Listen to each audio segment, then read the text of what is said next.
How's it going, everybody? Today in this video I would like to talk a little bit about NoFap.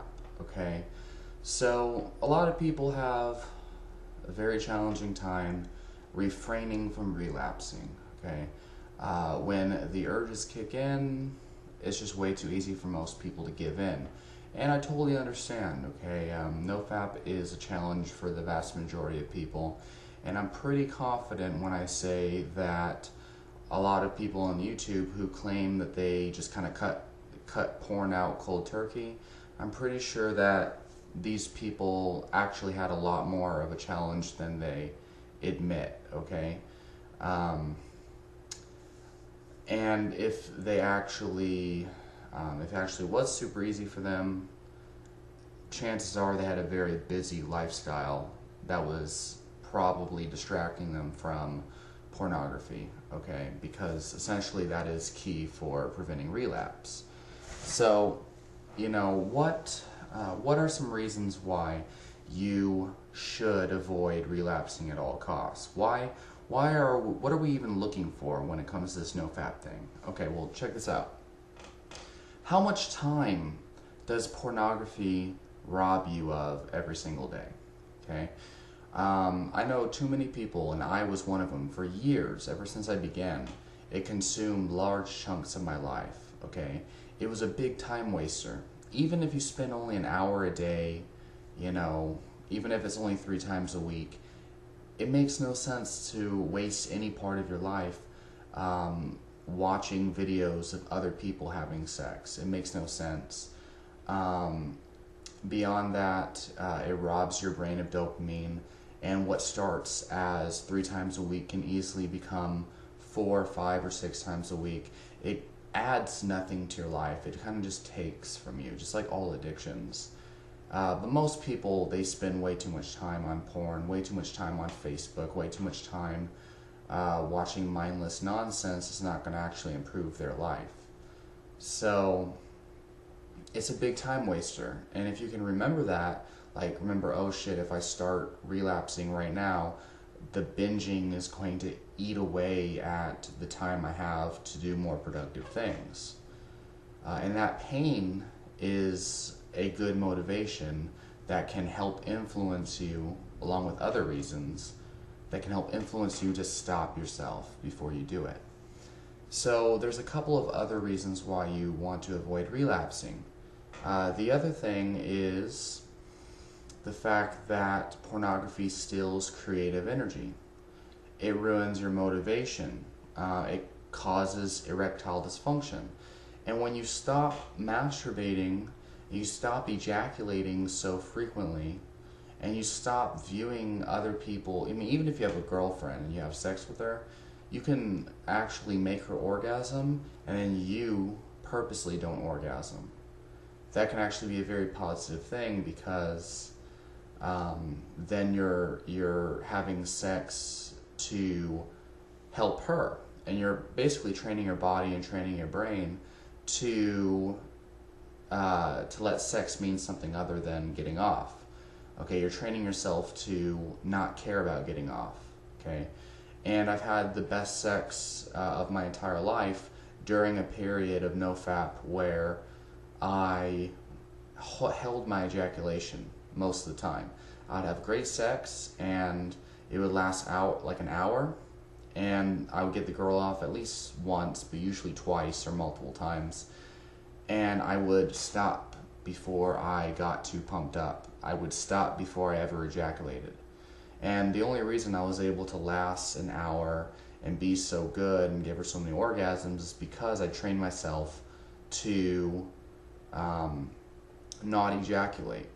And I would have sex every single day, usually multiple times a day with her, and we'd go for a long time. I would get her off multiple times, and I would just not ejaculate. And during this time, I remember I had so much energy, I had so much creativity. I was on a vegan diet, which robbed me of a lot of my energy, but I do remember a lot of creativity going on. And I know it wasn't the vegan diet, because that made me feel like crap. When I continued to do this NoFap thing and went paleo for a while, and I felt so much better. light years better. But anyway, the point is, it really increased my inspiration, my creativity, and I remember everything in life just seems so vibrant.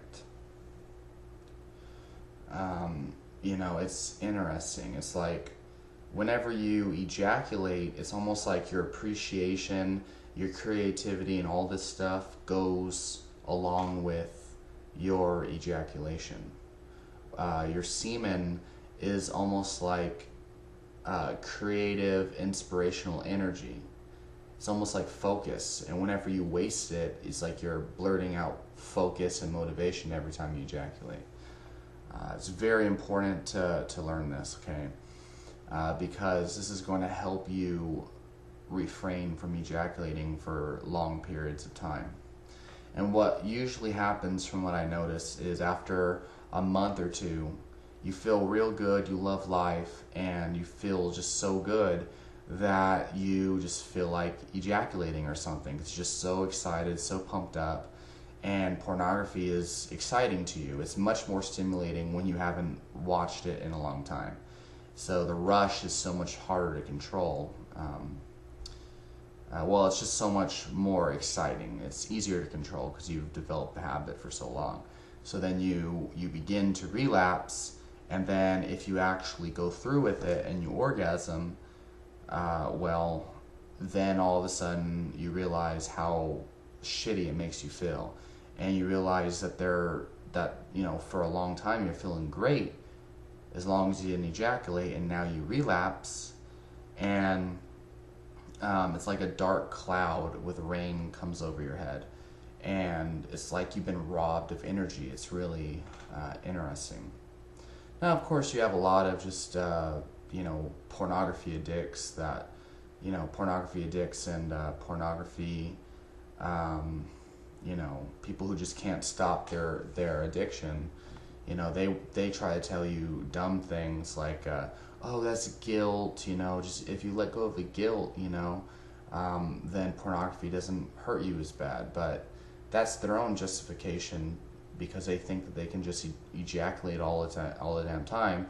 They think that they could waste their semen, waste their baby making, juice or whatever the fuck. They think they just waste their nutsack. They just waste their semen.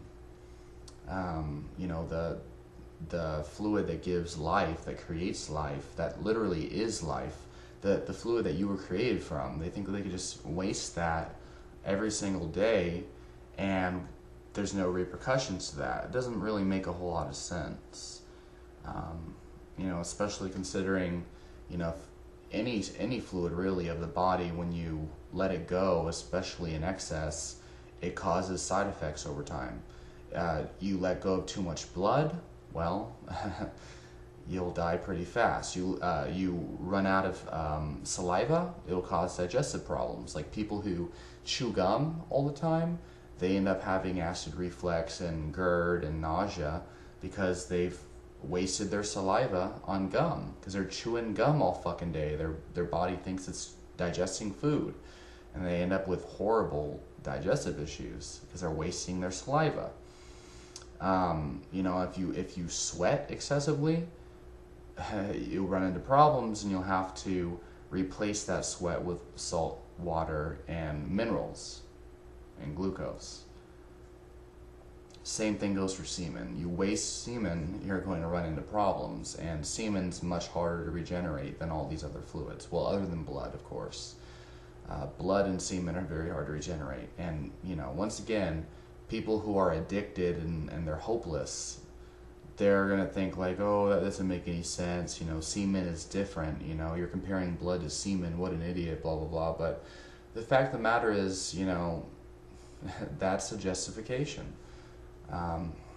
9 times out of 10, when people say these things, it's because they're addicted to pornography. And I'm pretty sure if they weren't watching pornography and they weren't addicted to pornography, they really wouldn't care to even watch a video like this. They wouldn't care enough to argue against whatever point no fappers make.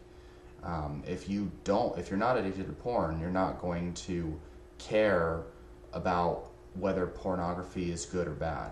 You just won't care, you know. And these people usually say like, "Oh, I don't really watch porn that often. I'm just saying that you're an idiot," you know, blah blah blah. But no, actually, this makes sense. You probably wouldn't be saying anything about porn if you truly weren't addicted to it, and unless, of course, you're talking about how, you know, pornography used to consume your life and how bad it could be.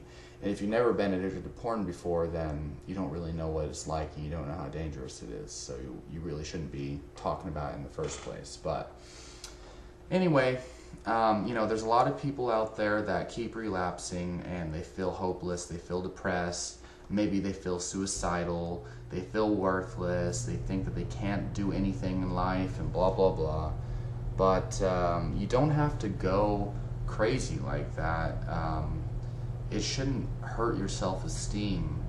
You know, the fact is, you know, this is a very real danger that is probably the biggest addiction next to sugar, for the vast majority of people. It's probably the most common addiction, especially amongst you know, young men, but women too. I've been around the block with women.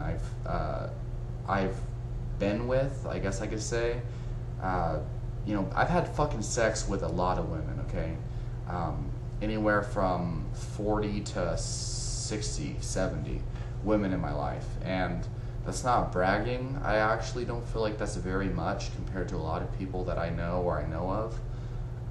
But I have had sex with a large amount of women, and I can tell you that the vast majority of them watch porn. And, you know, this isn't just like bad girls, okay? This is like so-called good girls too, like girls that were the committed relationship type, didn't want to fuck around, they claim to have respect for themselves and all this stuff. Even they watch porn, and they're ashamed of it too. Usually they don't want to admit it until you two are watching a movie or something on the girl's phone, and then you happen to accidentally see Pornhub in the address bar, and you ask her about it, like, what the fuck, I thought you said you didn't watch porn. You know, and then you're curious, so you know, as she's trying to tell you excuses, you look through her history, and you're like, wow, you know, you've got an obsession with you know, lesbian porn or whatever it is. You know, so, you know, don't be fooled. I mean, women are addicted to it as well. Not all of them, and, you know, probably it's more of a man thing, but you'd be surprised at just how many girls actually suffer from it as well. There's a lot of no-fappers on YouTube that are women, believe it or not, and they could just be lying to get views and whatnot, who knows. But you know, it's a very common thing. That doesn't mean that it's okay to masturbate, you know, but it just means, like, you know, you shouldn't be freaking out, you shouldn't be sad, it shouldn't hurt your self-esteem, you know. It's kind of like if you felt like sad because you're a human being, like, well, like, I'm just a human being, like, you know, I'm worthless because I'm a human being, or because I have a beard, or because my skin is a certain color. Like, it's really foolish, you know. But I understand how painful it can be to be, you know, sucked at the mercy of a addiction like pornography. So, you know, it doesn't make you any more or less of a man. It's just a task that you have to conquer. And, you know, so, you know, the most practical ways of managing this, of conquering this, is really cultivating, you know, first of all, realizing that pornography changes your entire way of thinking about women. And you should really just detach yourself from sex as an objective, you know. Talk to women, but and you should really work on talking to women. I feel like this has kind of helped shift my way of thinking. Is you know, I usually at least try to be friendly. Like, I try to go up and say hi, you know, how are you doing, you know, where have you been, or what, make a dumb comment usually, like oh wow, like you know, that purse, that purse, I'm hypnotized by that purse, you know, just something stupid like that. But try to engage, you know, try to just make conversation, because it'll help to associate females as other human beings having a human experience, rather than, you know, how great would it be to fuck this girl? Like, you know, big difference. But the biggest thing you can do, the most important thing you do, is prioritize your life, okay? Have projects and passion. So this is kind of a paradox, because when you're addicted to pornography, all you want to do is fap. And you have no motivation. So it's very hard to have projects and whatnot. But at the same time, if you start to just force yourself to work on projects, over time, those projects will be things that you crave over pornography. You know, for me, weightlifting and martial arts has really helped. It's helped me focus on productivity, and it's kind of like what I wake up to do every single morning. And before I go to bed, that's what I'm thinking about when I wake up. That's what gets me out of bed, is martial arts and weightlifting. And I realize how complete I feel now that I've got this in my life, and I'm focusing on it seriously now. Compared to back in the day, I just kind of fiddle-faddle, didn't really care so much. You know, so it'll kind of help it'll help keep you away. The other thing is remove the triggers. You know, the trigger I notice is after I get home from the gym, I'm always so horny, probably because of the endorphins and whatnot, the runner's high or whatever, and all the beautiful women that I see and talk to on a regular basis at the gym, you know, saying hi and whatnot. It kind of charges me up a little bit. So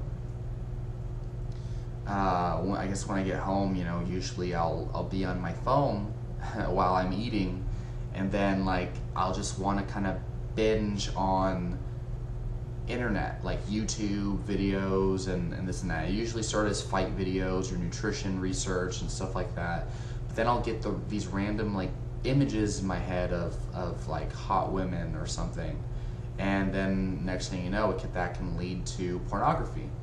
So the trick is to remove the main source, the main trigger. And in this case scenario, just avoiding the phone. You know, if you're watching videos at first, that's fine, but especially the minute that you get those urges, you just turn off your phone and put it in a corner, and then go in another room, or go outside, or go somewhere else. But avoiding the phone, because without the phone, how am I going to view pornography, right? So if you're watching on your phone or on your computer, just focus on spending less time on your phones. Focus on spending less time on your computer. Removing the viewing source of pornography is key. It's absolutely key.